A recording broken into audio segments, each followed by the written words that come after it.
Nahajamo se v palači Cukrarna, kjer je letos postavljena razstava Scapes oziroma Krajine v sklopu letošnjega festivala Sonika.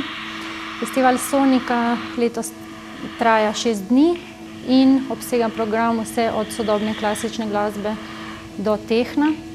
Ena od temeljnih vsebin, ki jo letos ponujamo na festivalu, pa je tudi ta skupinska razstava, na kateri se predstavlja 8 umetnikov, 4 umetnice in 4 umetniki, ki se na različne načine lotevajo teme krajin, oziroma so krajine nek miselni okvir, skozi katerega mislimo oziroma poskušamo misliti dela, ki so tu razstavljena.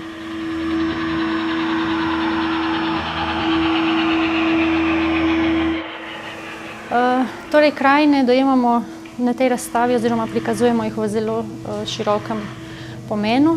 Predvsem gre za ustvarjanje zvočnih in svetlobnih krajin oziroma nekakšnega zajemanja, estetskega zajemanja narave oziroma kadriranja narave predvsem skozi zvok. Umetnike, ki so tukaj predstavljeni, zanimajo naravni pojavi in jih s pomočjo tehnologije, zvoka, znanosti in teorije postavljajo oziroma kadrirajo v prostorske postavitve in skozi zvok interpretirajo naravne pojave, na primer šelestenje listja v krošnjah, čas enega dne ali pa morda, kot recimo pri slikah Dominika Mahniča, tudi preproste vedute, torej krajine v klasičnem smislu, ki jih preoblači v sodobni čas.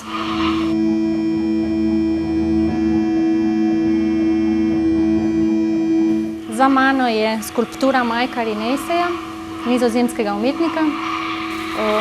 V njegovem delu je zelo pomembna optika, ki jo že leta in leta raziskuje. In skulptura, ki je za nami, je v bistvu kinetična, zelo preprosta skulptura iz ready-made elementov, se pravi iz plastične cevi, skozi katero potuje zrak, in zloščenega satelitskega krožnika. Vendar ga je zloščil in iz njega ustvaril nekakšno sferično ogledalo, ki odseva svet okrog sebe.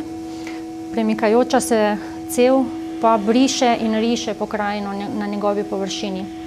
Tako da gre v bistvu za nekakšno preprosto, ampak hkrati tudi zelo zapleteno animirano krajino, ki ne samo odseva prostora okrog sebe, ampak tudi zvoke, kajti na nek način je tudi interaktivna.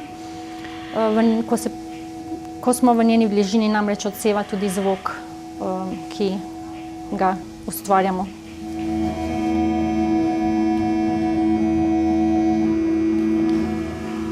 Andreja Strobolović se predstavlja z delom Walkman Paintings, ki ustvarja mehanizirane risbe s pomočjo Walkmanov.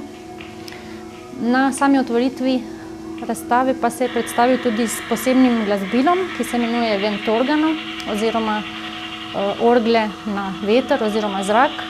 Gre za elektroakustično glasbilo, pri katerem na strune igrajo ventilatorji oziroma gibanje zraka.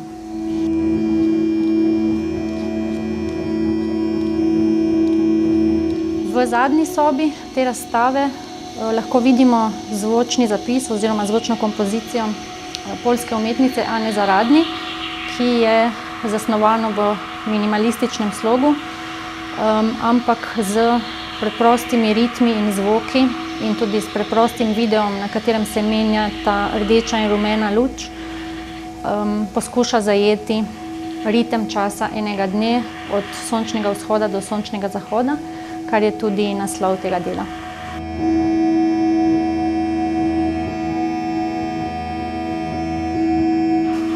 Delo Gaby Tjonatam z naslovom Monade je nastalo po analizi oziroma opazovanju šelestenja listja v krošnjah dreves in sestavljeno je iz 5 rotirajočih zvočnikov, ki oponašajo šume šelestenja v krošnjah.